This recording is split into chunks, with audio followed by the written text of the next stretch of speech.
Olá, bom dia a todas, a todos.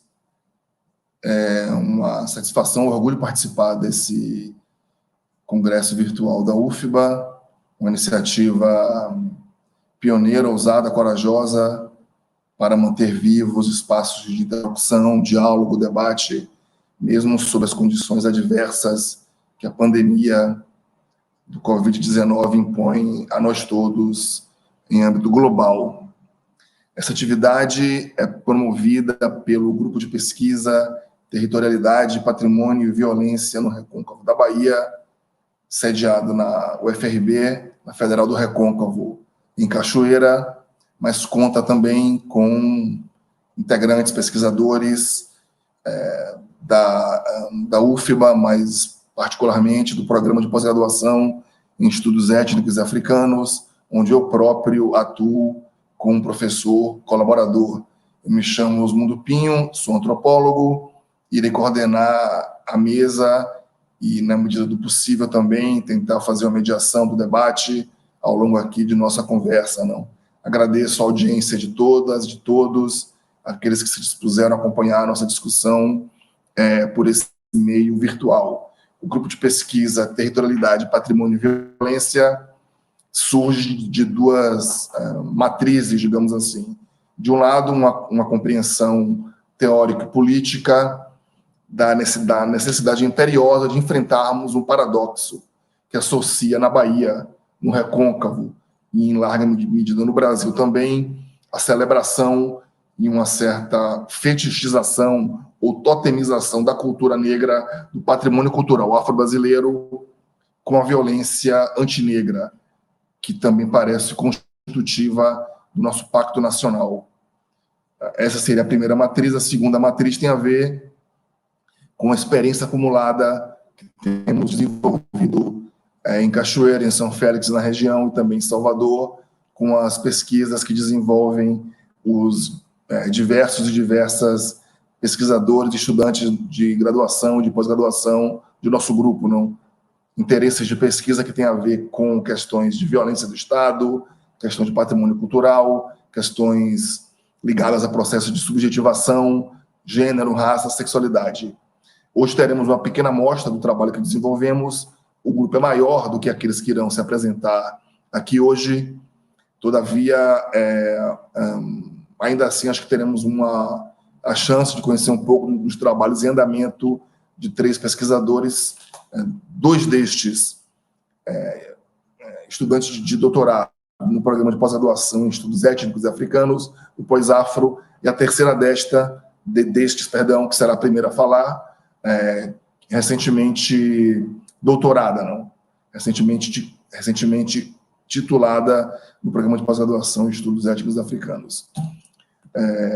Então, é um prazer estar aqui, sem maiores delongas. Passo, então, a palavra a Beatriz Juliane, que, como disse, é doutora em Estudos Étnicos Africanos pela UFRB e mestre em Ciências Sociais, pela UFBA, e mestre em Ciências Sociais pela UFRB, pelo Programa de Pós-Graduação em Ciências Sociais. Beatriz, bem-vinda.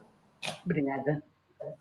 Obrigada a todos os participantes, obrigada aos que estão nos assistindo, bom dia. Eu vou fazer uma breve apresentação da minha tese de doutorado, que é uma tese sobre a questão do abandono dos rapazes estudantes do ensino médio na escola pública realizada na cidade de São Félix, no Recôncavo baiano. Esse trabalho de investigação propôs uma abordagem antropológica, crítico-interpretativa, para a gente entender o fenômeno da defasagem escolar dos rapazes em relação às moças na etapa escolar no interior da Bahia, nessa cidade especificamente. Esse fenômeno do atraso escolar dos rapazes, que até recentemente era tido como um problema específico dos países industrializados, segundo o relatório da Unicef de 2003, constitui já há algumas décadas um aspecto na maioria dos países latino-americanos. Então, e também do Caribe. O relatório também afirma que essa desigualdade invertida, e por que eu digo invertida? Porque até metade do século XX a gente tinha os homens, em relação às moças, as moças em relação aos rapazes, com maioria nas escolas e nas cadeiras escolares. Então, esse fenômeno não é simples, é um tema que está relacionado a fatores como os de gênero, que também se combinam com as questões de classe e raciais. A investigação recorreu à produção de estratégias e uma metodologia preponderantemente qualitativos na intenção de identificar e analisar os processos, então, que têm levado esses jovens do recôncavo baiano deixar para trás a escola ou interromperem seus estudos, ou pela evasão ou pelo abandono propriamente dito, bem como analisar as formas cotidianas de resistência dos que frequentam e, através deles, perceber a maneira como negociam e interpretam a sua posição de sujeito frente a esse desafio escolar. Essa investigação foi desenvolvida a partir dos diálogos possíveis com esses sujeitos, no sentido social e político da antropologia, aquela que é feita com aqueles que estudamos. Então, os diálogos versaram, nós queríamos saber quem eram esses jovens, o que diziam sobre suas trajetórias escolares, seus modos de vida, o significado da escola para eles, seus medos, anseios, interesses, com base em que parâmetros constroem suas masculinidades no cotidiano ou fora dele, considerando aqueles estudantes que frequentam, os que já concluíram e os que interromperam seus estudos. Essa perspectiva analítica e interpretativa nos possibilitou refletir sobre os processos sociais vividos e expressos pela força e atividade desses jovens, suas relações com o padrão dominante de masculinidade, que, de certo modo, a própria escola constrói e desempenha. Eu gostaria de destacar também que nos estudos de homens e suas masculinidades, em especial nas suas relações de gênero no contexto escolar, em termos teóricos e metodológicos, buscamos uma reflexão crítica e antirracista. Por muito tempo, como diz a antropóloga Mara Viveiros, ao longo da história da América Latina, a ideologia da mestiçagem, da mescla dessas três raças na América Latina, composta de povos espanhóis, no nosso caso portugueses, indígenas e negros, referenciava um homem genérico, sintetizado magicamente como um todo mestiço, um homem mestiço único. Apenas nos últimos anos do século passado é que esses estudos centrados nas masculinidades de homens negros começaram a circular na nossa região, América Latina e Caribe. Assim, como eu fiz nessa pesquisa, entender como os jovens negros significam as relações de gênero, atribuem sentidos às masculinidades, foi sem dúvida, foi uma nova abordagem, haja vista um número reduzido de pesquisas acadêmicas com foco centrado na compreensão dos repertórios, significados e ideias em circulação do imaginário desses rapazes sobre masculinidade, principalmente na articulação com as questões de raça e de gênero e também de desempenho escolar. Todos nós sabemos que a escola não é a única e nem a maior, a que influencia mais as masculinidades. E também não é a mais importante, haja vista que nós temos a instituição da família, a mídia, entre outras, atuando fortemente nesse processo de masculinidades. Trazer para o espaço, entretanto, escolar a masculinidade como categoria de análise tem sido uma vantagem, uma vez que visibiliza os resultados escolares de jovens rapazes e moças, se tornando assim um real problema de investigação científica. Posso dizer também que, objetivamente, nossa abordagem, como já falei, esteve centrada nas atividades de grupos focais com a finalidade de promover a análise e a compreensão, ouvir o que os nossos jovens rapazes nos dizem sobre as suas percepções, sobre os valores e os significados da realidade, as suas relações sociais. Essa dinâmica, o grupo focal, engloba o domínio dos significados, crenças, motivos e opiniões e interpretações a respeito de como eles vivem suas vidas, sentem e pensam. E essa técnica, o grupo focal, nos permitiu uma maior aproximação entre eles e os sujeitos e suas subjetividades. Além dos grupos focais, nós encontramos outros mecanismos de metodologia, outros instrumentos metodológicos, como as rodas de conversa, as oficinas e as entrevistas semi-estruturadas. Os temas que a gente abordou foram desempenho escolar, recuperação escolar, o abandono, vida real,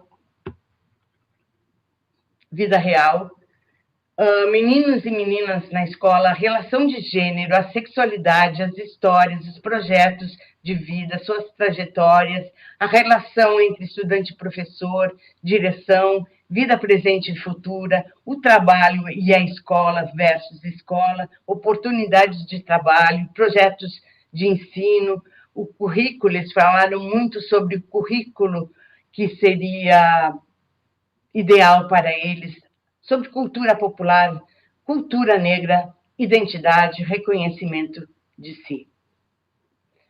Mas, entretanto, a gente, ao longo da pesquisa, a gente passou a considerar a possibilidade de construir também e aplicar um censo escolar, então, acessar uma abordagem quantitativa.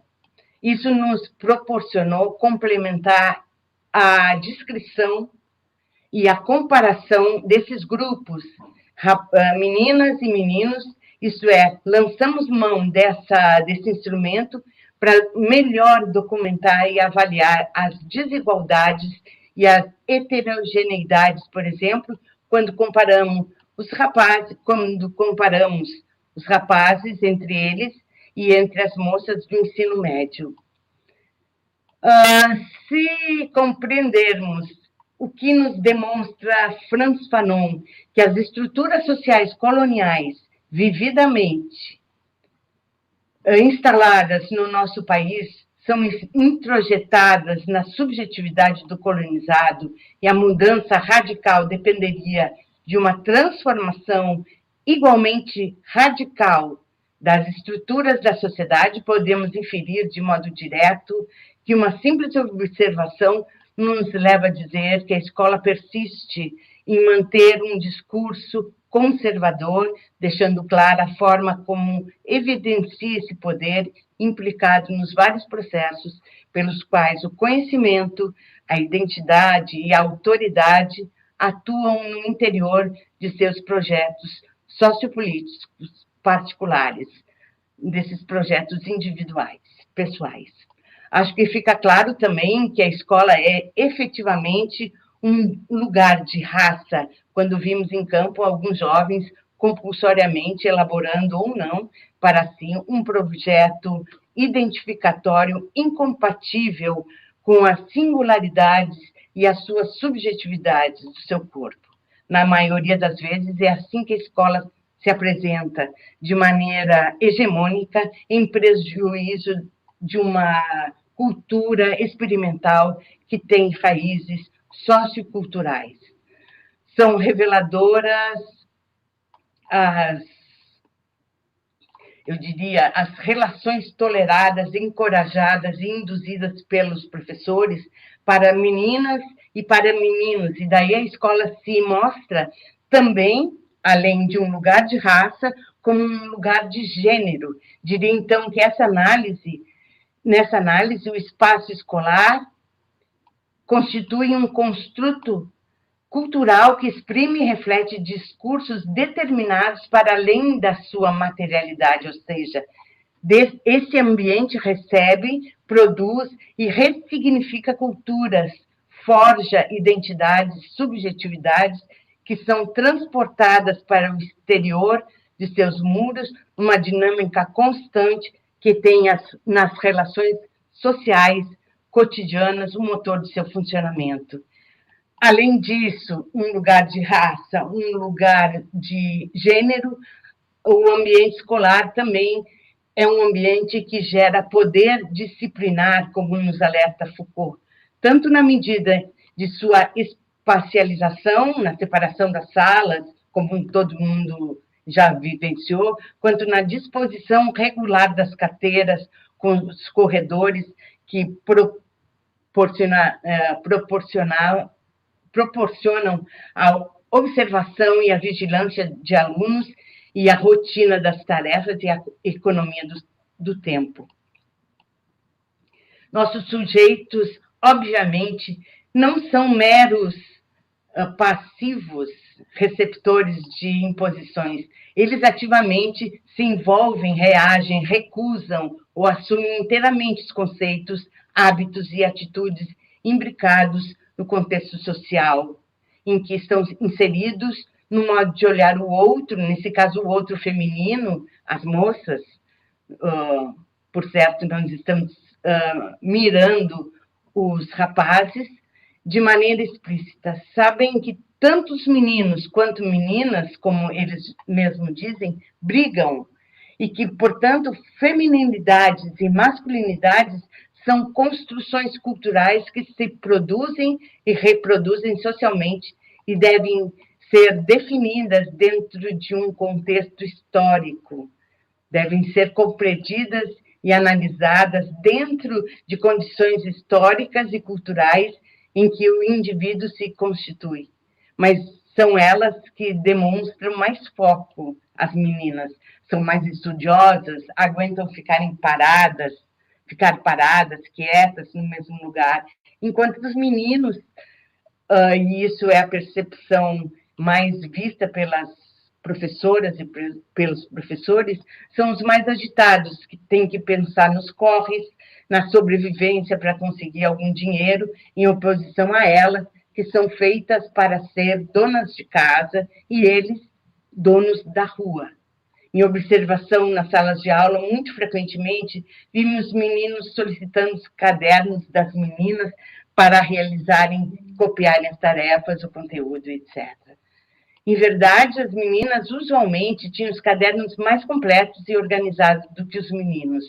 Os meninos eram mais controlados apenas do ponto de vista disciplinar, como se as meninas tivessem de ser boas alunas e coubessem aos meninos apenas não atrapalhar o bom desenvolvimento dos trabalhos. Com efeito, essas diferenças entre meninos e meninas não podem ser consideradas naturais.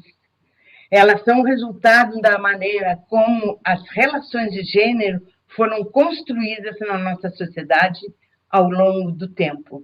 No mais, são eles e elas que fazem o ambiente, o escolar, um lugar de amizade, responsável por vários impasses, até mesmo muitas vezes descrito pelos estudantes, como a causa principal das suas próprias recuperações escolares, das eventuais ou múltiplas repetências, desde a combinação para o próximo baba, até as resenhas sobre o fim da semana, o local da escola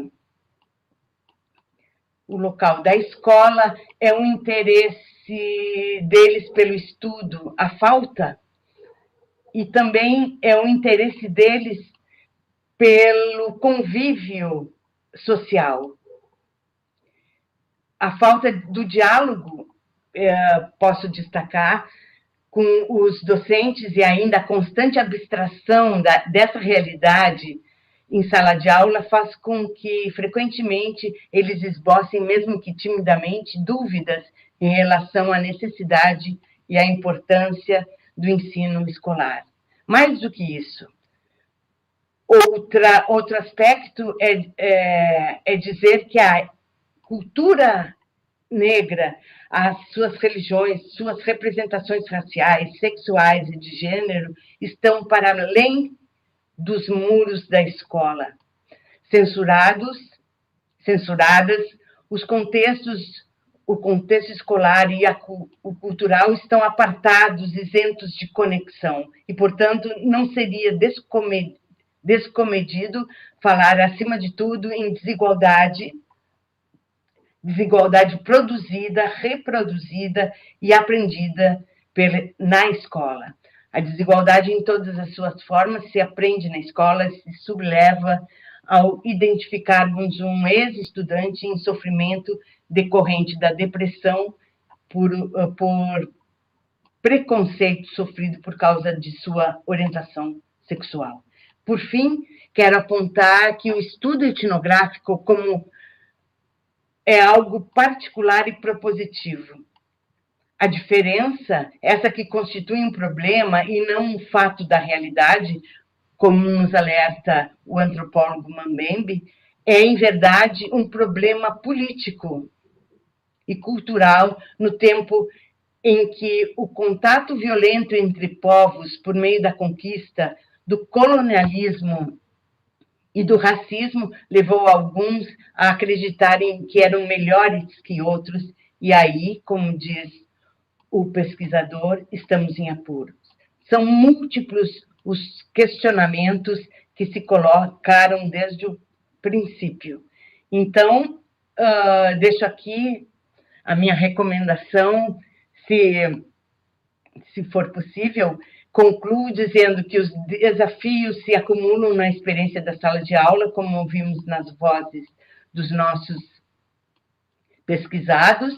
Temos aqui a emergência de um campo de tensões e de relações de saber e poder atravessados pela relação de gênero, que nos coloca a questionar as representações e estereótipos e ainda desafiar crenças e pressupostos sobre o povo negro e sua cultura a partir da construção histórica e social de processos de dominação, colonização e escravidão. Muito obrigada. Obrigado, Beatriz. A instituição escolar e o ambiente tensionado que ela abriga ou promove é um tema, um objeto de interesse de debate constante em nossa discussão no grupo, principalmente em relação ou na relação com o território, não do Recôncavo, com suas múltiplas contradições, como o trabalho de Beatriz evidencia, e como também o trabalho de Júlio Cerqueira, o nosso próximo expositor, também revela a partir de inflexões contemporâneas e recentes que projetam, como dizer, contradições da vida social ou do Estado Nacional sobre ou por sobre o ambiente escolar. Então, convido agora o Júlio, que é também doutorando no Pós-Afro, no programa de pós-graduação em Estudos Étnicos e Africanos da UFBA, também egresso do mestrado em Ciências Sociais da UFRB. Júlio.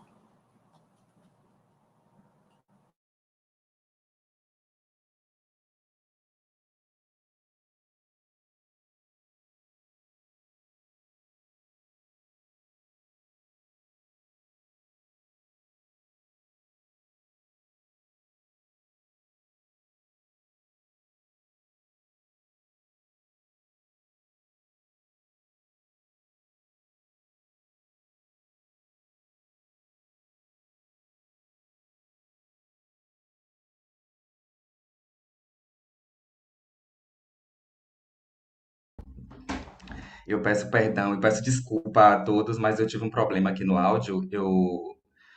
Eu gostaria de agradecer a todos e a todas, a todes que estão assistindo. Meu bom dia a todas e a todes e a todos.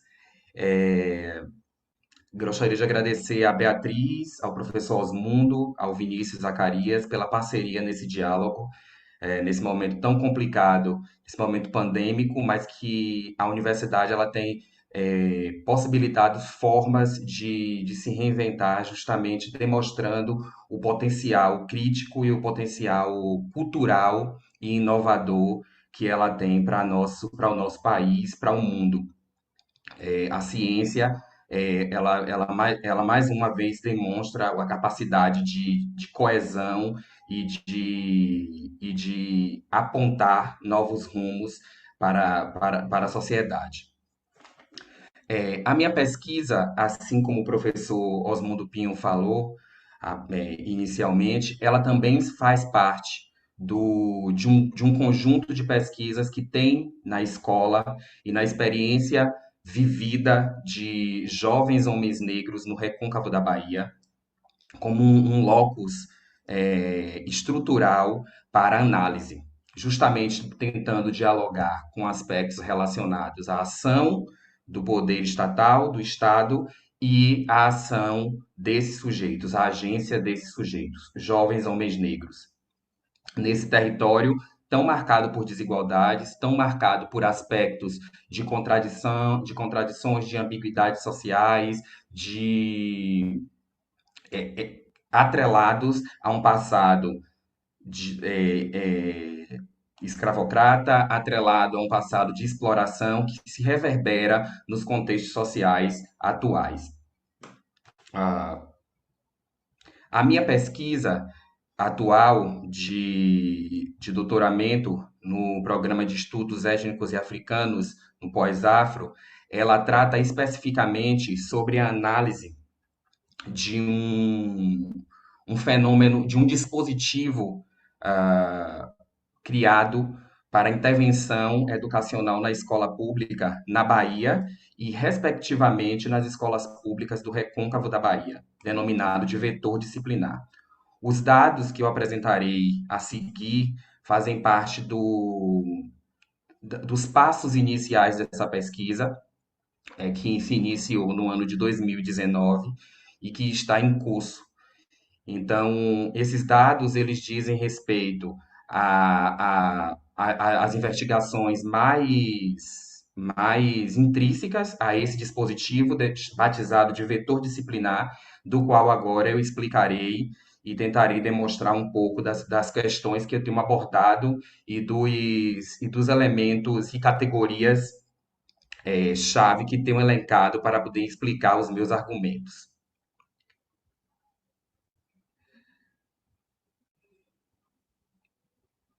Ah,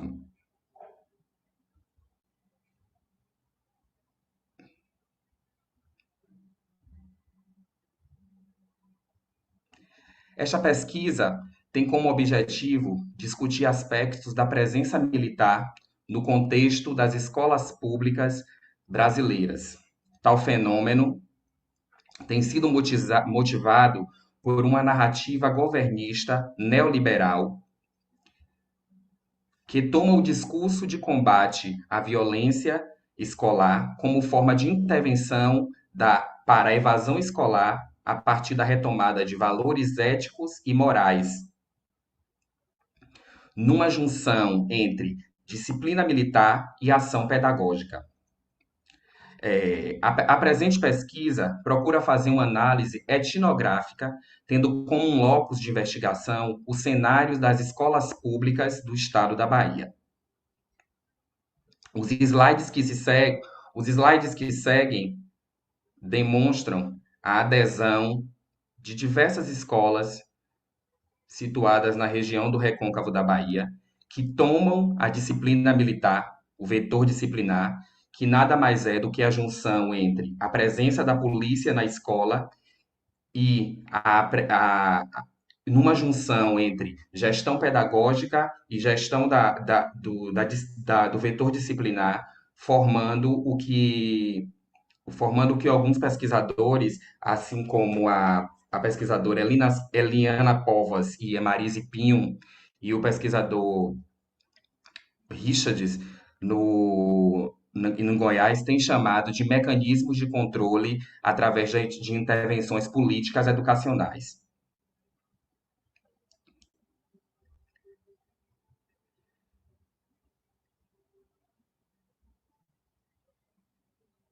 Eu tenho buscado dialogar com alguns elementos dessas narrativas produzidas em torno do vetor disciplinar, tomando essas narrativas como arquivos que compõem o que tenho chamado de cena militarizada, ou seja, um conjunto de narrativas políticas e ideológicas que produzem em diálogo com a sociedade civil, com o poder público, com o poder estatal, e isso que eu tenho chamado de cena militarizada. Ou seja, a cena militarizada, ela adentra as escolas para justamente fazer valer esse dispositivo de controle de caráter neoliberal e que teve forte adesão na Bahia, certamente por estarmos situados numa região com extensos índices de desigualdade, onde a juventude negra, e principalmente homens negros, tem sido atingido como parte central desse projeto de exclusão e de controle social. Seguindo.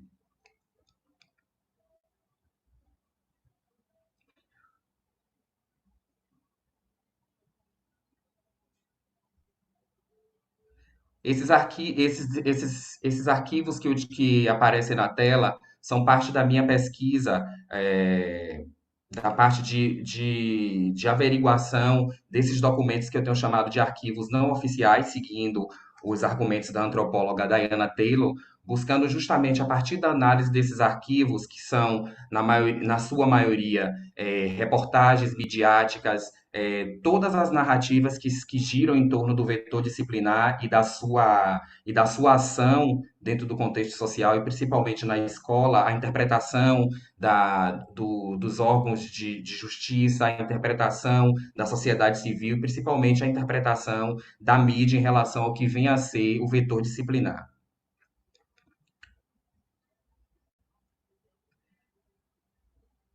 Um dado importante que não pode ser deixar, que é um dado relevante, é que a Bahia ela aparece como um dos estados que, mesmo antes do lançamento do projeto nacional das escolas cívico-militares, o estado da Bahia ele tinha lançado há um ano atrás um projeto que eu tenho descrito na minha pesquisa como genérico, justamente quando você utiliza a junção da polícia militar na escola com a presença pedagógica, sem nenhum tipo de outro recurso, sem nenhum tipo de inovação que não seja justamente a entrada da polícia como um dispositivo de controle que não, sem avaliar argumentos como desigualdade, argumentos como relacionados ao contexto social daquele território.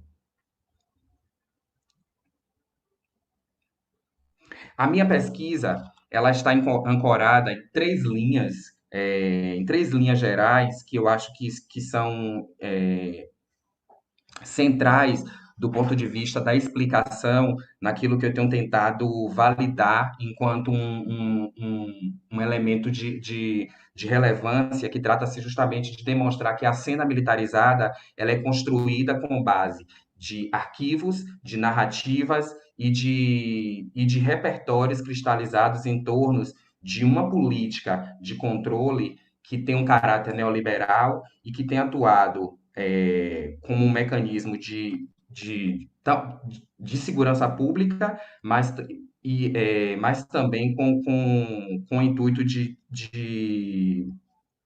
controlar, com o intuito de inibir e de trazer resultados positivos para os problemas e desigualdades sociais. O primeiro ponto seria a análise em relação ao papel do Estado em relação à intervenção dentro da escola. O segundo ponto seria esse aspecto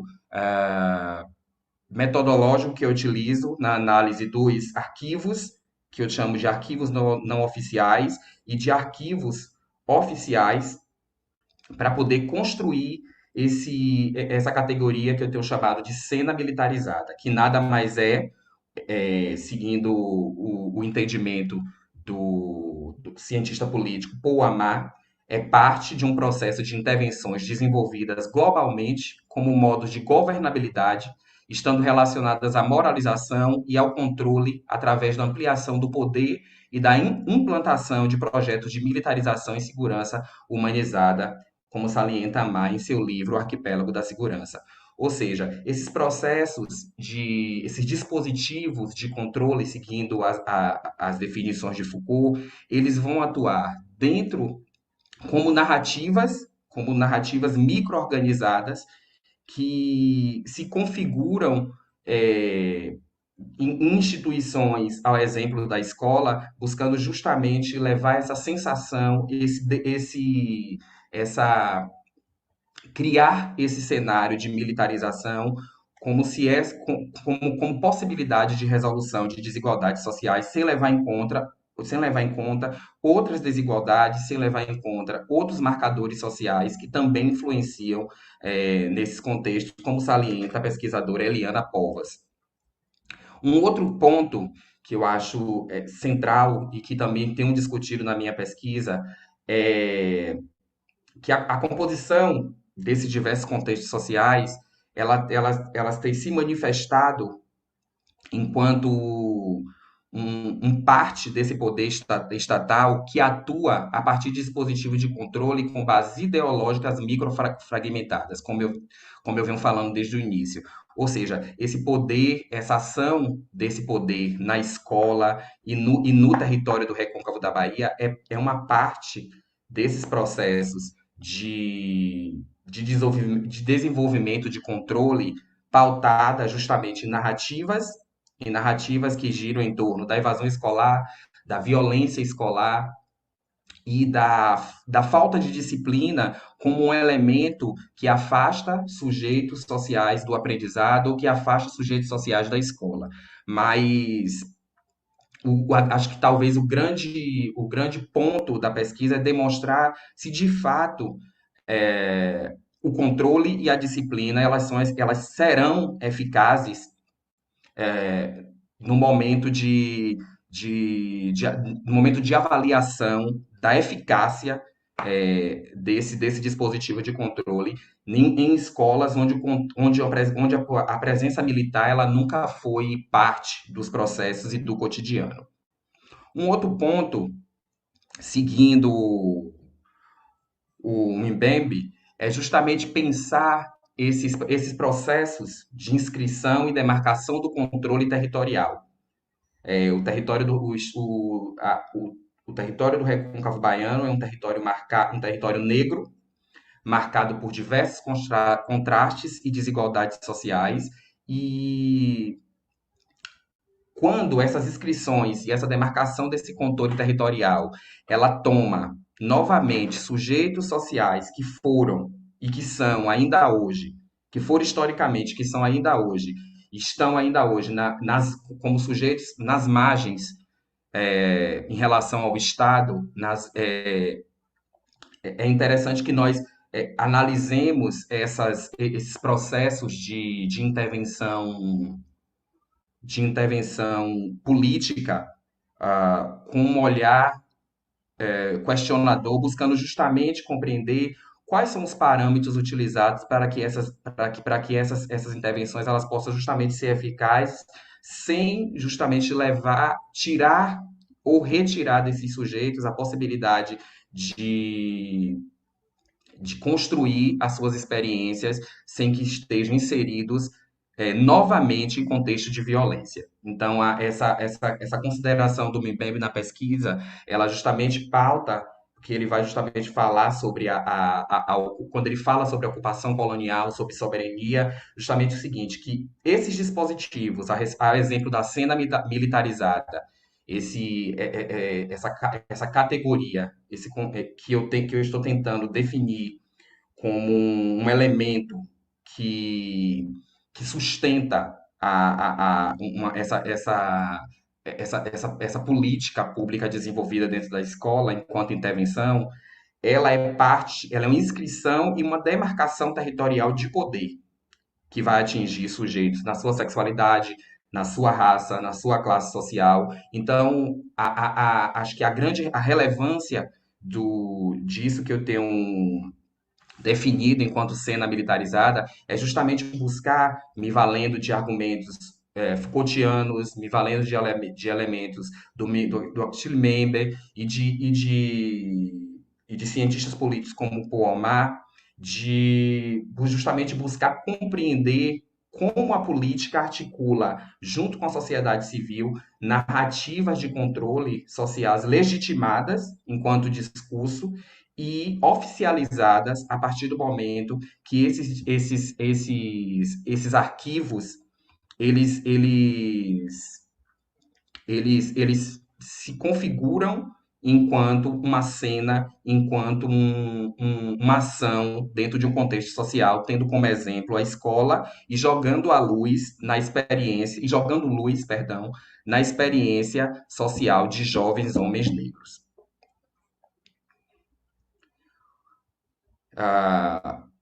Como arquivos oficiais, eu tenho aqui o regimento interno do vetor disciplinar e a cartilha de conduta simplificada, que é um dos elementos também utilizados no processo de implementação do projeto de vetor disciplinar nas escolas públicas. Essa cartilha ela é composta por 46 itens que versam sobre disciplina militar, e o regimento, ele é um regimento utilizado nos colégios, nas escolas militares, a exemplo dos colégios militares de formação militar, mas que foi adequado, e aí é um termo que eu tenho sido utilizado de forma genérica para poder adentrar os contextos sociais das escolas públicas. A minha tarefa enquanto pesquisador tem sido justamente de observar a ação desses dispositivos de controle e de interpretar a recepção desses sujeitos, a recepção de jovens homens negros no contexto da escola pública com a presença da polícia. Então, eu acho que em linhas definindo os 3 pontos que apontei, que levantei aqui, o Estado, a presença negra, a presença de jovens homens negros e a violência, ela tem sido, perdão, e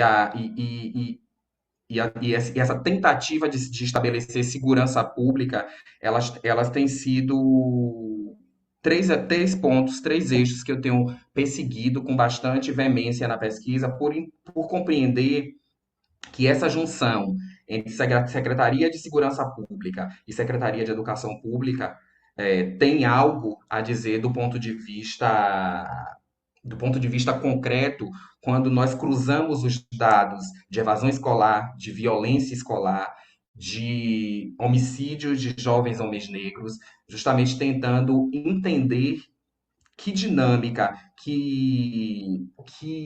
o que um dispositivo de controle intervencionista como esse tem a dizer, não somente em níveis locais, como na região do Recôncavo da Bahia, mas também como ele reverbera enquanto uma narrativa neoliberal global.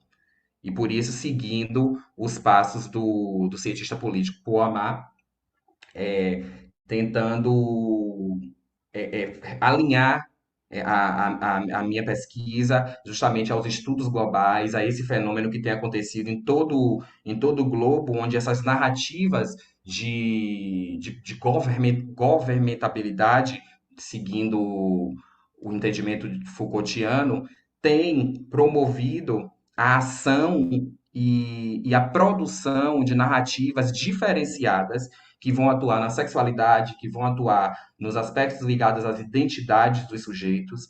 Então, compreender a agência de sujeitos, de homens negros no contexto da escola em relação à presença da polícia, nesse contexto que por mais que tenha uma estrutura objetificadora, fixa, como a escola, é, como a Beatriz mesmo aponta, a escola é raça, a escola também carrega os aspectos de racialização. Então, compreender como esses sujeitos já violentados recebem a presença desse dispositivo estatal de modo agora materializado na figura da polícia na escola.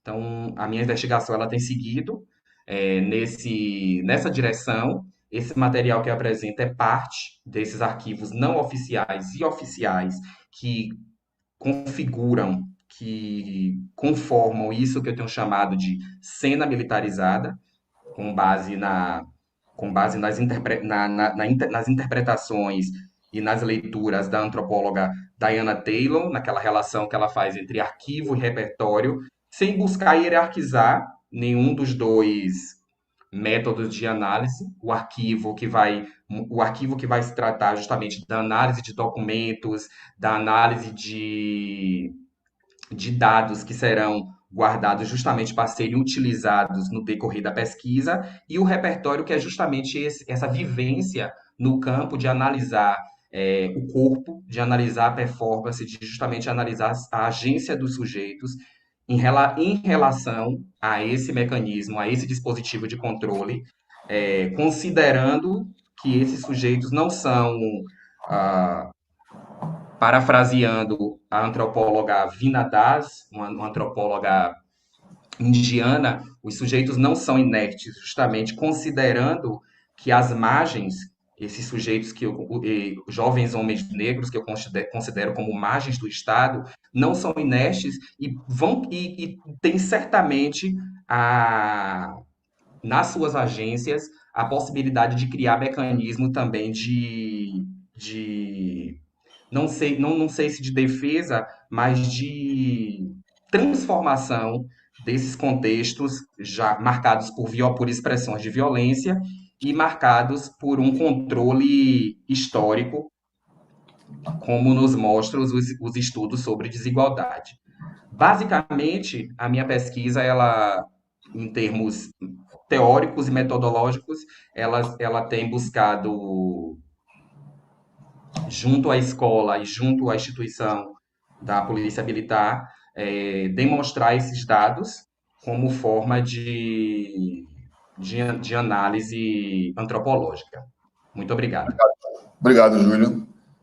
Bom, vimos agora como Júlio está desenhando e definindo seu trabalho de pesquisa, mobilizando um arsenal conceitual crítico, contemporâneo, para interrogar questões globais, não?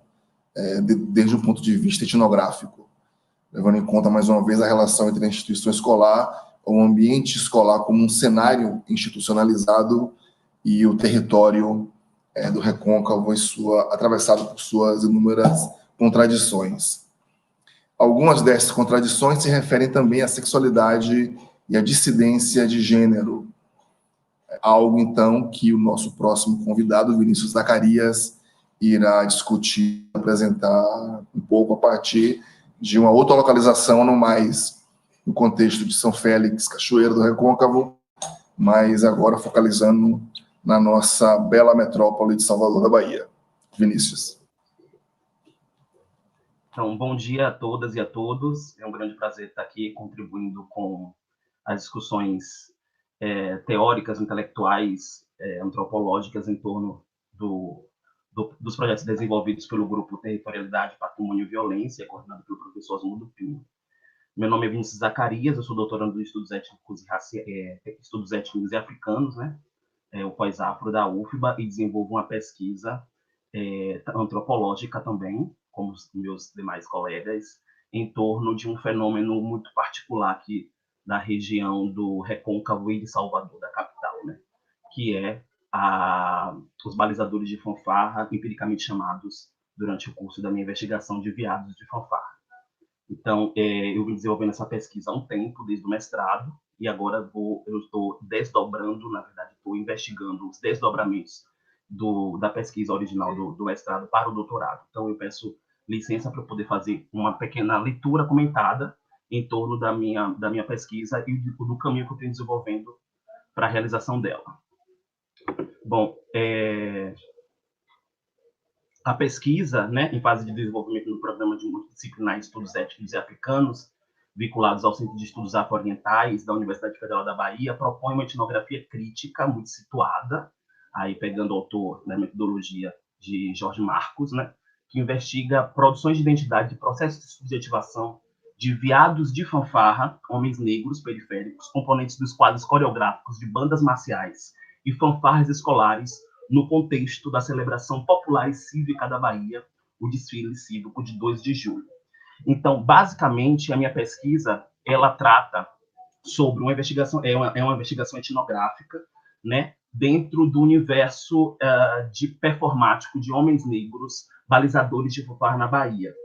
Né? Como eu disse anteriormente, a minha pesquisa ela começou no mestrado, no programa de Ciências Sociais da UFRB, orientado pelo professor Wilson Penteado Júnior. É uma pesquisa que tinha como foco falar da cena etnográfica, da fechação. Né? No começo na saída da minha graduação para o mestrado, eu tinha uma preocupação em trabalhar com um fenômeno sociocultural aqui na região que interseccionasse os problemas de raça, os problemas de sexualidade e também os problemas de classe envoltos aqui em alguma cena cultural, performática, apoteótica. Então, não consegui achar, na verdade, o que eu poderia investigar, qual era o meu objeto de pesquisa, até que eu encontrei, né, de forma muito sombreada, na verdade, naquele momento, a performance dos balizadores de fanfarra. Inclusive, eu fiz parte de fanfarras no meu ensino médio, e isso me possibilitou conviver com muitos dos meus amigos que também eram viados de fanfarra, né? Mas só pude me despertar para o olhar analítico da pesquisa durante o curso do processo de busca, né, de um objeto. Estava na minha frente, eu não conseguia enxergar até que eu consegui. Então, a partir desse momento, eu comecei a contactar pessoas do campo para poder entender como é que eu poderia construir aquele projeto. Construí o projeto de pesquisa, submeti, fui aprovado para a seleção de mestrado, comecei a desenvolver o trabalho. Naquele momento, minha preocupação era trabalhar com a cena performática, ou seja, eu queria entender quais eram os sentidos e significados imbricados dentro da relação entre o performer com a audiência, né, naquele momento. E qual era os conflitos relacionados à raça, à sexualidade, que eram colocados naquela cena de tensão que se dava a partir do espetáculo, da performance, ou seja, dos desfiles cívicos, né? Para isso, eu utilizei, obviamente, o meu arcabouço teórico foi dentro da antropologia da performance, né, com os autores como Victor Tanner e Richard Schechner, naquele momento da minha pesquisa de dissertação de mestrado, né? E também fui ancorado em alguns conceitos, né, pós-coloniais, por exemplo, como o conceito de aparições coloniais, que foi o conceito de Francis Fanon, que fala sobre esse estereótipo que tem o marcador negro, porque nós estamos falando aí de um fenômeno que também está relacionado ao gênero, obviamente, né, nos estudos de masculinidades, e a gente sabe qual carga de hipersexualização e hipervirilização que é colocado no homem negro. E esses balizadores de fanfarra, esses viados de fanfarra, sua grande maioria são homens, são negros do recôncavo da Bahia, das comunidades periféricas, de escolas públicas, né? Então, esse universo etnográfico está imbuído de aspectos interseccionais de raça, gênero e classe. E aí, trazendo a autora de Kimberly Crenshaw para falar sobre o poder dessa interseccionalidade, o poder analítico da interseccionalidade, tornando esse fenômeno um importante objeto de análise para entender a dinâmica de agências de homens negros periféricos em comportamento de dissidência. Quando eu falo comportamento de dissidência, eu não estou categorizando esses homens como gays, porque eu acredito que isso inclusive, nas minhas sessões de orientação, me foi alertado, e durante o processo de investigação antropológica, com a teoria antropológica, a gente consegue ter uma compreensão de categorias importadas, por exemplo, em um contexto liberal, de mercado, ou categorias higienistas muito normativas, como a categoria gay, se coloca hoje no nosso cenário, na nossa sociedade, de forma geral, ela não se adequa para uma implicação para o campo, ou seja, o movimento tem que ser inverso, o campo tem que falar para a gente, não a gente para ele, No entanto, então, eu me preocupei desde o começo, né, em não categorizar esses sujeitos como gays. Então, por mais que nós tenhamos uma compreensão generalizada de que gays são pessoas que sentem um afeto ou atração sexual por pessoas do mesmo sexo, mas isso é muito limitador para o ambiente da pesquisa. Dentro desse sentido, eu tenho eu recorri, na verdade, a uma forma de poder me referenciar eles como sujeitos dissidentes, ou seja, sujeitos que têm performances dissidentes, né, que destoam da nosso imaginário enquanto performance hegemônica de ser homem ou ser mulher, e isso é apoteótico durante a cena, porque quem acompanha os Viados de Fanfarra durante o desfile cívico de 2 de julho e durante o desfile cívico do Recôncavo da Bahia observam que é uma androgenia exacerbada que existe naquela performance, né? E são homens negros produzindo esse tipo de desconforto para alguns e alegria para outros, digamos dessa forma. Então, foi trabalhar com dissidências em uma cidade latino-americana mais negra fora da África, que é Salvador, e dentro do país sul-americano que mais mata os LGBTs no mundo, que é o Brasil. Então, a pesquisa, ela almeja contribuir para o alargamento da compreensão sobre a operação social de raça e gênero e sexualidade no contexto afro-brasileiro, contribuindo para a promoção do respeito às diversidades humanas, através da investigação sobre uma experiência criativa que ilustra a resistência de grupos subalternos através da cultura.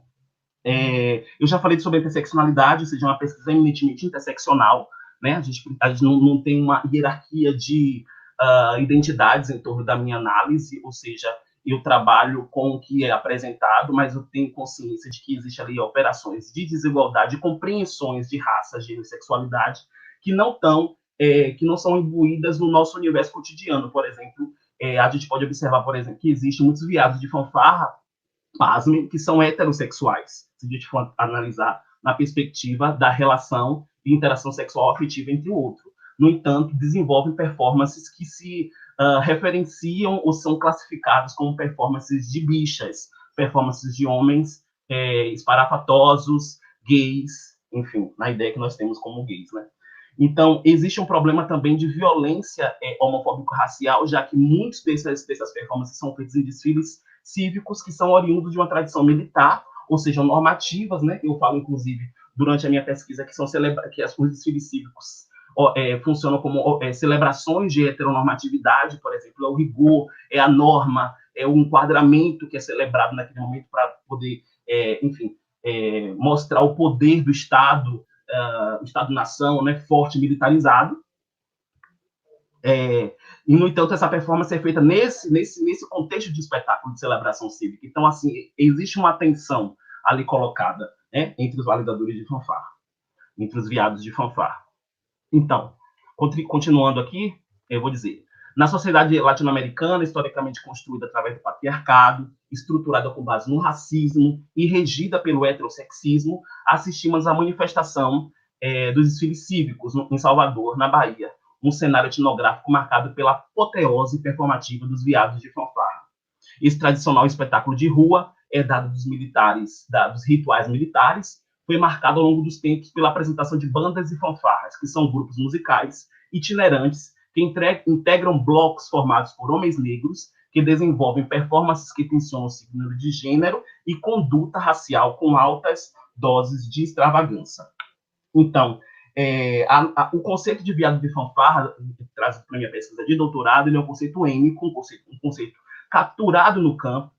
Os viados de fanfarra se tratam como viados de fanfarra. Existe uma escola de formação que diferencia entre determinadas pessoas que têm maior tempo, né, na atividade de balizadores e mores. Existe também mulheres que desenvolvem, de uma certa forma também, a fechação, que é outra categoria étnica da minha dissertação de mestrado. Enfim, então, existe ali, um grupo, se constitui enquanto uma comunidade com estilos, códigos de conduta próprios que identificam e comportamentos culturais, né, que identificam aqueles sujeitos como viados de fanfarra, e eles se tratam dessa forma, entende? E isso foi muito interessante na minha pesquisa, porque o viado de fanfarra funciona como esse conceito guarda-chuva, já que em muitas regiões existem, na verdade, esse fenômeno não é particular do Recôncavo da Bahia. Até então eu observo isso no Brasil inteiro, mas existem outras regiões que existe a figura do mor, a figura do balizador, porém com nomenclaturas totalmente diversificadas, a depender da regência das fanfarras, da organização política em torno das associações de fanfarras de bandas marciais. E quando se fala em viado de fanfarra, é quase uma compreensão generalizada que as pessoas têm do que significa aquilo. É interessante que foi um presente que o campo deu para a minha pesquisa. Né? Então, assim, existem determinados pontos constitutivos, né, elementos constitutivos, como eu já disse, que classificam, não, referenciam esses sujeitos, não é? Estou atrás de classificações, a gente está atrás de referências desses sujeitos. São homens, grande maioria deles são negros, são pessoas que vivem em periferia, em contextos de periferia, né? Nascidos e criados em periferia.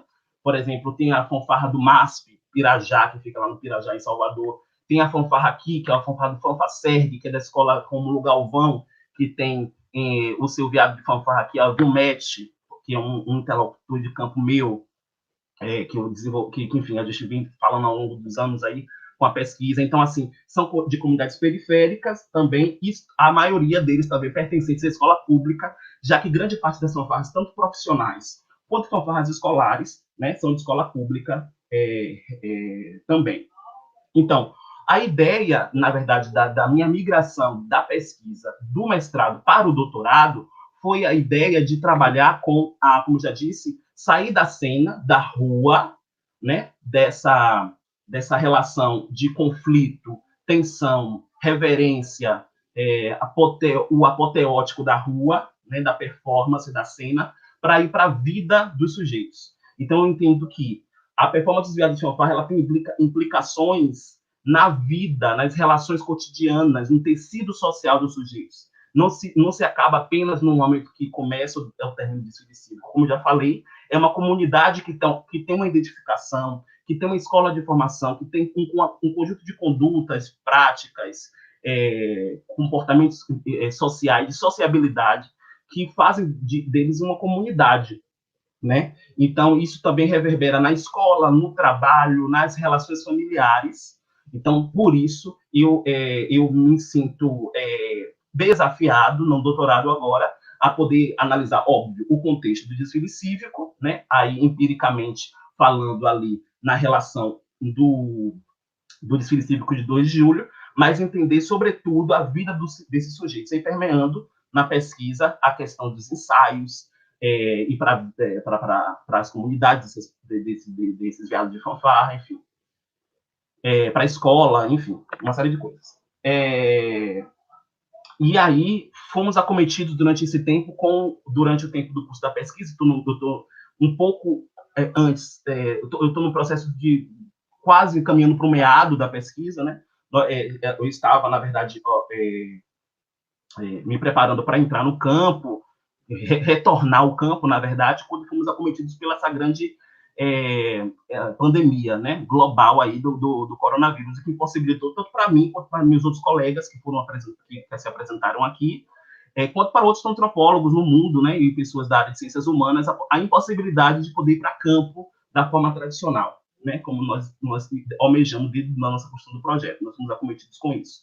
No entanto, eu vim observando durante o processo de quarentena que existe uma movimentação dos viados de fanfarra. Agora, nas redes sociais, por exemplo, acontecem semanalmente lives, por exemplo, de corporações de bandas que falam especificamente, né, um grupo específico para falar sobre as funções de MOR, a função de balizador, as relações, os preconceitos que eles e elas também, porque existem mulheres transexuais envolvidas também nessa comunidade, enfrentam no seu cotidiano, as violências que são sofridas, as violências simbólicas, e muitas delas, inclusive, letais, tendo em vista que muitos balizadores de fanfarra, muitos guiados de fanfarra também morreram durante o curso das últimas décadas, aí, nos últimos anos, por causa de violência também homofóbico-racial. Então, eu tenho observado que existe aí uma possibilidade de campo de análise também, de ouvir e de escutar, né, e até, quem sabe, participar, né, dessas lives. Está sendo da ajuste ao trabalho de campo. Mas se tornar para poder... Então, suas performances são caracterizadas pela transgressão à rigidez corpórea, atribuída a papéis masculinos, e, sobretudo, de forma mais intensa, a homens negros, como diz o professor Davidson Faustino Nicose, né, no artigo clássico dele, O Pênis Sem Fala. Mesmo assim, causa efeitos contrários ao algerismo, rejeição generalizada ao espetáculo. Ou seja, A ação performativa desses homens negros e dissidência, também entendidos como agenciamentos performativos, inspirado na noção de agência do sujeito social, de Anthony Giddens, e refletido na questão da agência nas relações pós-coloniais com Homi Bhabha, e que vão desde o ato do espetáculo às suas intervenções de tecido cotidiano, é altamente valorado pela audiência. A audiência é um conceito da antropologia da performance, né? Que assiste e cria expectativas em torno dessas apresentações. Nesse sentido, a minha pesquisa ela vai trabalhar com, agora, o território da fechação. Se na minha dissertação eu trabalhei com a cena etnográfica da fechação, né? Agora eu vou trabalhar com o território da fechação, porque durante o curso do mestrado eu pude observar que no desfile cívico de 2 de julho existe um território montado em Salvador, que fica no Beco do Rosário, que é um território montado para esperar os balizadores, que são o desfile cívico de 2 de julho é o desfile cívico mais apoteótico que existe para a performance dos balizadores. Então, assim, a comunidade LGBT, geralmente de periferia de Salvador, pessoas que estão querendo ali confraternizar durante o desfile cívico de 2 de julho, que por si só já é um objeto de análise muito frutífera, né? Mas, assim, trazendo esse espelho do 2 de julho, que são os balizadores de fanfarra, existe uma comunidade que é feita ali no Beco do Rosário para esperar os balizadores de fanfarra passarem. Então, ali se torna um manifesto cultural e político, tanto da audiência, as pessoas que estão assistindo, tanto os balizadores que se preparam para aquele momento. Então, a partir dessa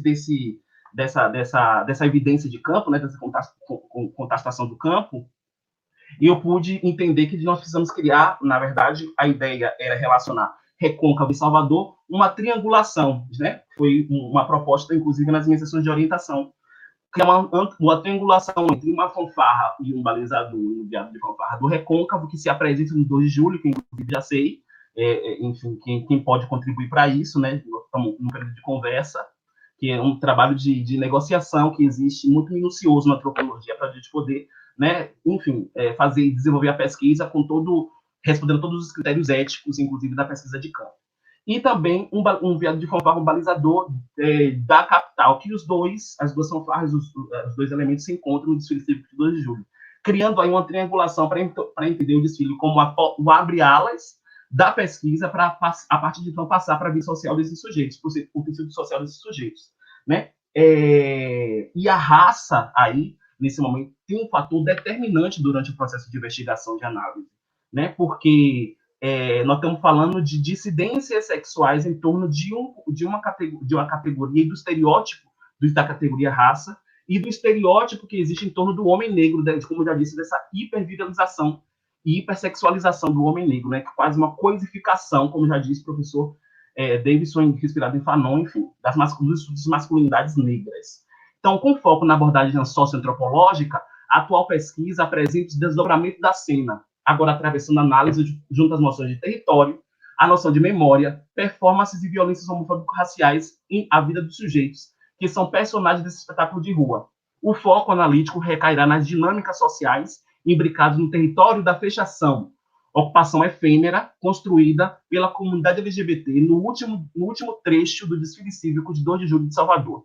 Esse território é marcado como ponto de encontro e sociabilidade da comunidade LGBT de Salvador apenas durante o desfile, fenômenos que conceituamos enquanto evento território, que é um conceito do professor Osmundo Pinho, que trabalha na dissertação de mestrado dele, quando ele faz uma comparação entre o bar cultural e, enfim, o bar cultural e o bar do reggae, né? Essa comunidade protagoniza a cena da fechação do desfile cívico de Salvador. Ou seja, é um evento território porque é um evento construído, um território construído em torno daquele evento, né? E é marcado por categorias da diferença e desigualdade. Mas muitas vezes nem são da desigualdade ou da diferença, enfim, são coisas que vão a gente analisar no campo, porque nem sempre categoria da diferença corresponde à desigualdade também, ou vice-versa, né? Então, assim... Desculpa. Pronto, já estou para finalizar. Então, os enviados de fanfarra carregam consigo uma autonomização social, uma vida própria de manipulação de regras e estereótipos racializados e generificados da cultura, segundo Esteban Munhoz. Isso compartilhado, identificado e impulsionado com outros, forma uma unidade com códigos próprios de sobrevivência. Em resumo, os enviados de fanfarra conseguem a proeza de posicionar as unidades dentro de uma organização ainda tradicional e estrategicamente se firmam como protagonistas e agentes de resistência e anunciam e organizam o território demarcado pela fechação. Como Marlon Bailey, que é um autor norte-americano que trabalha sobre ballroom culture, que é esse fenômeno agora que já está mercantilizado, inclusive pela RuPaul, pelo Legendary, que são essas séries que falam sobre a comunidade negra norte-americana. No Michigan, trabalhamos com o evento Território, sobre a fechação do desfile cívico de 2 de julho, a partir de contextos equivalentes a desdobramento da vida dos guiados de fanfarra de Salvador. Essa pesquisa busca explicações que também traçam caminhos que deem conta da compreensão da dimensão subjetiva do sujeito subalternizado para a criação de possibilidade de vida que drible o racismo e o sexismo.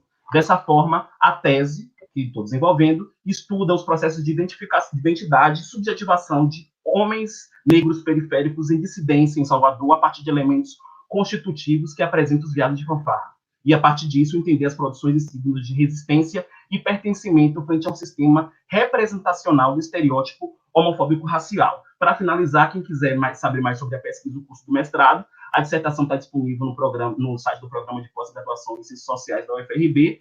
Também existe um documentário chamado Balizando 2 de Julho, que está disponível no YouTube, um documentário feito pela Fundação Gregório de Matos, com eu também contribuo. Tem uma revista publicada recentemente no Caderno de Gêneros e Diversidade, e recentemente, em breve, vai estar publicado também um novo artigo na Periódicos. É isso, muito obrigado, me perdoe se está falando um pouco tempo. Muito obrigado, Vinícius. Obrigado a todos aos 3 convidados, a convidada, não, que apresentaram agora. Antes de fazer alguns breves comentários e passar aqui, temos algumas questões, comentários que nos chegaram pela internet. Eu quero agradecer, que não fiz no começo, de maneira mais enfática, aos organizadores do Congresso, que permitiram que esse evento multimediático, não, digamos assim, e virtual possa ocorrer, garantindo os canais, os espaços de interlocução e debate. Quero agradecer mais particularmente ao Luciano Pinheiro e ao Giovanni Santos, se não me engano, que estão nos dando aqui nesse momento apoio técnico para essa sessão de modo muito gentil e muito competente também. Então, obrigado, Luciano. Obrigado, Giovanni. Antes de ler aqui algumas questões que chegaram para a gente e devolver a palavra aos convidados, à convidada, só enfatizaria mais uma vez o modo como nós buscamos compreender no grupo e fomentar o debate sobre a relação entre instituições do Estado, principalmente, não, e formas, digamos, populares, êmicas, vernáculas de subordinação, de insurgência, de reconfiguração de subjetividade, não? Tanto no contexto escolar, como Beatriz discute, não, as expectativas com relação à conformação, vou usar a expressão, a domesticação dos corpos e subjetividades encontra resistência ou oposição nos modos inventivos com que os jovens e as jovens desenvolvem seus laços, seus repertórios culturais, seus valores próprios, não? Em relação, mas às vezes também em contraposição à instituição escolar, não?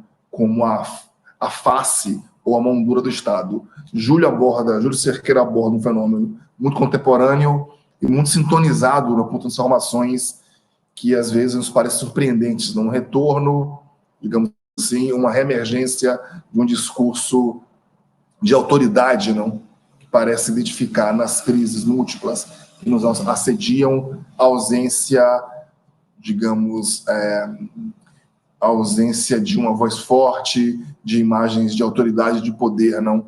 E do mesmo modo também, como Beatriz aponta, Júlio começa a divisar formas também de subversão, não? Dessas imposições disciplinares. E por fim, no trabalho de Vinícius também vemos a resistência de sujeitos sexualizados e racializados que transbordam de criatividade da forma exuberante, não? E teatral, como ocorre nos desfiles das fanfarras. Um par conceitual que cresce de importância no nosso trabalho, na reflexão, é aquele que envolve a relação entre cena e cenário, não? Entendendo como acho que nós todos podemos ver cenário como configuração institucional, não fixada, codificada, centralizada, usualmente pelo Estado, mas também às vezes pelo mercado, e a cena como espaço da emergência improvisacional, corporal, baseada em saberes populares, não, em epistemologias soterradas, que podem emergir a partir da relação do sujeito com o seu corpo e da relação do corpo dos sujeitos com a sua história. Não? Então, cena e cenário como elementos conceituais que nos permitem, então, dar conta ou abordar a relação entre formas institucionais, disciplinares ou normativas e as possibilidades de emergência para os sujeitos. Isso tem a ver com algumas questões que nos chegaram aqui, então que eu vou enfatizar, que eu vou ler aqui, pedir então que os convidados, enfim, reajam um pouco ao que eu disse, também o que eu vou ler aqui com relação às questões, do modo, na ordem que se apresentaram, do modo como se sentirem mais confortáveis. O Matheus Viana diz o seguinte, não? Interessantes e importantes discussões poderiam falar um pouco sobre as referências teóricas que discutem a questão do território e da territorialidade.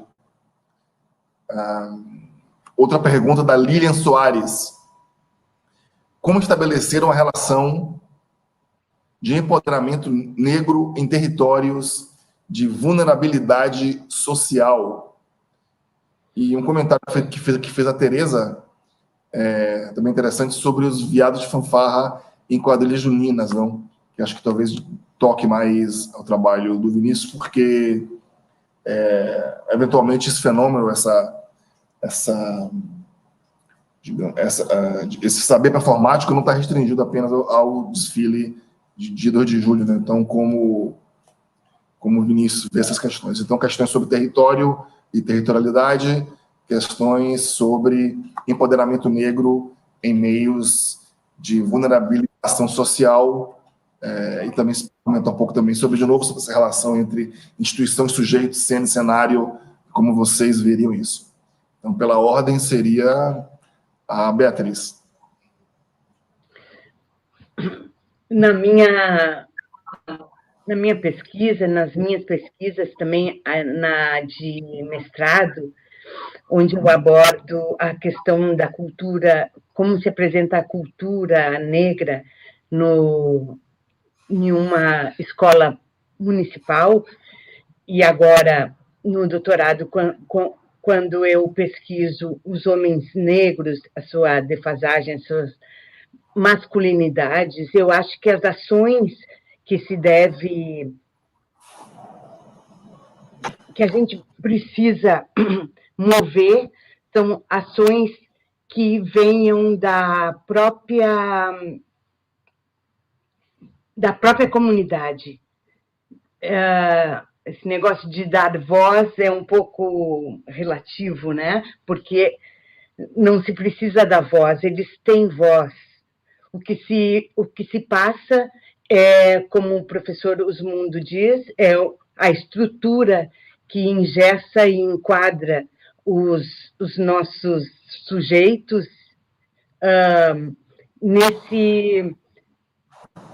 nessas estruturas mais pesadas, mais de forma não dinâmica, que não se movem a partir do sujeito. É ele que está lá, é ele que está vivendo, é ele que faz a vida escolar, que faz a cultura escolar. Então, se a gente não permite, eu digo, a comunidade em geral, se a gente não entende que existe preconceito, se existe racismo, se existe discriminação nesses lugares, é preciso se fazer uma discussão geral e abordar esses temas a nível comunitário, a nível mais amplo, para que se abra o diálogo em cima dessas estruturas que se aprisiona, que estão aprisionadas essas instituições. Eu acho que não falta mais nada do que do que já está posto, que é a própria vida que está encerrada nessas instituições, né? É só um ponto de vista, uma perspectiva mais ampla que se possa enxergar de forma efetiva o que está acontecendo. Eu diria isso. Obrigado, Beatriz. Eu havia me esquecido, só, desculpem, de avisar para todos não saírem dessa sala, porque ao final da sessão será exibido um concerto da série Solaris EMUS. Então não percam, por favor, continue na sala. Júlio, por favor. Júlio, está mudo de novo. Desculpem a falta de habilidades, né, inicial. Agradecer a pergunta do Matheus Viana e da... Como é o nome da outra pergunta? Enfim, A Lilian, da Lilian. Na minha pesquisa na dissertação de mestrado, a minha abordagem sobre território é uma abordagem da Neuza Guzmão, né, quando ela vai pensar ali a invisibilidade, os aspectos de desigualdade relacionados ao que ela chama de terras de preto, né, que é justamente territórios remanescentes de quilombo, e justamente não pensar o território a partir dessa relação com a identidade e territorialidade, justamente esse enfrentamento, essa demarcação, que é uma demarcação mútua, porque se a partir do momento que esses sujeitos que se identificam com o território, com a cultura, com os seus aspectos econômicos e seus aspectos sociais estão ali inseridos, há também uma ação de remarcação, e a minha pesquisa talvez ela aponte isso, eu acho que é um dos resultados, justamente dessa remarcação através da inserção de mecanismos de controles do outrora que se manifestam através de narrativas que são produzidas não somente no aspecto da relação hierárquica do poder de cima para baixo, mas também produzida nos discursos nos discursos micro-situados. Então, a minha perspectiva é essa perspectiva que trata da desigualdade, que trata da invisibilidade, mas também trata da ação e da agência desses sujeitos, né? Essas margens, esses sujeitos que são margens em relação ao Estado, e eu acho importante que a perspectiva antropológica, e principalmente a etnografia, ela nos dá justamente a possibilidade de perceber a agência e a ação desses sujeitos. Esses sujeitos, por mais que estejam tendo seus territórios, suas identidades corrompidas, violentadas e subordinadas novamente a mecanismos de poder, eles também criam formas de transformação e de resistência que vão justamente dar novos formatos a essas identidades, mas também reconfigurar a forma como esses mecanismos, como a atuação desses mecanismos de poder tem se demarcado suas formas de predominância. Muito obrigado, Júlio. Vinícius?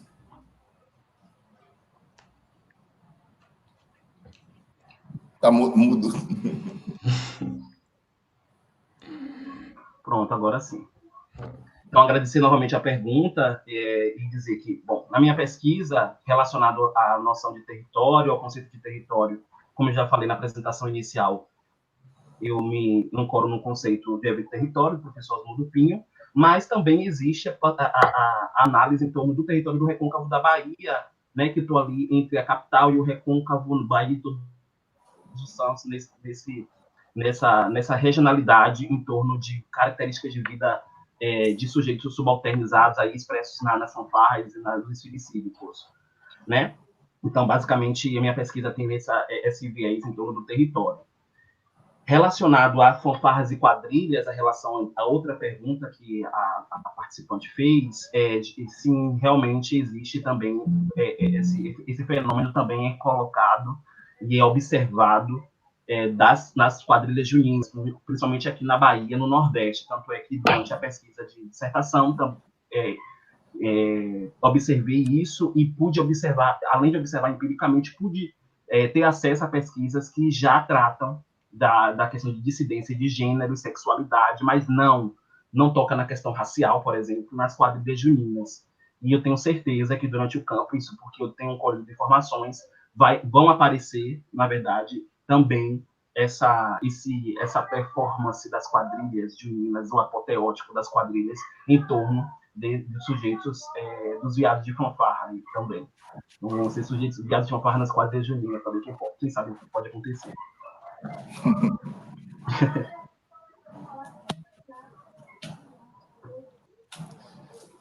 Bom, é isso, Vinícius? Sim, professor. Enfim, tem a pergunta da Sim, é isso, só para participante, que falou sobre como estabelecer empoderamento negro, né, em território de vulnerabilidade. Sim. Se você se sentir à vontade para comentar alguma coisa, por favor. Então, eu anotei essa pergunta logo no começo da explanação. Eu acho que, geralmente, tem a noção da própria noção de negritude, né, colocada em torno da própria noção de negritude colocada em torno dos sujeitos, né? Por exemplo, a produção dessa negritude, que é um ideário construído em torno, na relação entre racismo, brancos e negros, né? Em comunidades, em estruturas de desigualdade social, eles estão aí inerentes à construção de sujeito de negritude e de empoderamento negro, né? Desse conceito. Ele está aí na vida das pessoas negras perpassam a vida das pessoas negras em todas as circunstâncias. O que é interessante é que está em constante estabelecimento, né? Mas eu acho que a pergunta que deveria ser, a pergunta que a gente poderia refletir um pouco mais seria como é que é construído esse processo de empoderamento, se realmente o conceito de empoderamento se aplica nessa questão, né? Porque às vezes a gente tem um conceito, observamos conceitos de empoderamento muito ligados a uma abordagem de mercado, meramente estético, mas existem outras formas também de poder afirmar sua negritude e contestação, justamente sobre essas relações de resistência que existem entre o racismo, a classe, né, nas comunidades de periferia, sobretudo. Então, mas é de valorar o movimento político também, do empoderamento negro. É isso. Muito obrigado, Vinícius. Júlio queria falar, mas acho que não dá mais tempo, infelizmente. Eles vão entrar com enfim, agora vamos ter o concerto, né? Não sei, talvez bem rapidinho, Júlio, se você quiser uma observação. Tá mudo. Eu ia justamente complementar o que o Vinícius falou, justamente essa relação entre empoderamento e aquilo que a gente tem utilizado, né, que é a emancipação de sujeitos negros, né? Pensar muito mais a agência enquanto uma forma de emancipação do que simplesmente essa relação entre empoderamento, que me parece um pouco não acha um espaço tão coletivo, ela fica muito no campo da subjetividade. Eu acho que emancipação negra seria algo mais amplo. Agradecer a todos. Obrigado, Júlio. Desculpa aí, como sempre, ter que me preocupar com o tempo, né, para garantir a conformidade aqui aos padrões. Então, obrigado, Beatriz, Vinícius, Júlio, obrigado ao Luciano pelo apoio técnico aqui, pela ajuda, e a todas e a todos que nos assistiram. Foi um prazer estar com vocês ainda aqui virtualmente. Fiquem então com o concerto agora que virá na sequência. Tchau, gente.